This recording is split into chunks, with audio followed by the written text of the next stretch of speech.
how to buy OpenAI API credits. So if you want to buy OpenAI API credits, then you need to simply open up a browser, any browser that you're comfortable with, and then you need to search for OpenAI API. And if you have an OpenAI or ChatGPT account, then it will be easy for you to log in. So simply search for OpenAI API and then click on the first search.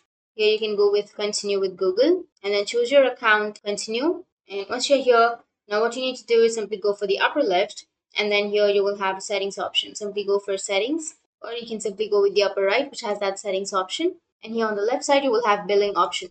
Click on billing, and under your billing, if you have added any payment methods and if your account is active, then you will have an option of buy credits under this. So you just need to simply click on buy credits, and then an interface will appear where you can add your amount to pop up. And after you click on buy credits option, which was present right here, then you will have an interface to add the amount. So you just need to simply go for add amount. You can enter the amount between $5 to $500.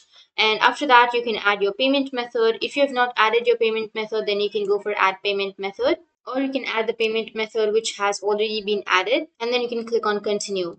And after that, it will take you to the next interface where it will give you the information of the description and the amount and the estimated tax and the estimated total. And then you need to click on confirm payment if you want to proceed. And that's it. In that way, you can buy OpenAI API credits. And if you have any questions, feel free to comment below. Thanks for watching.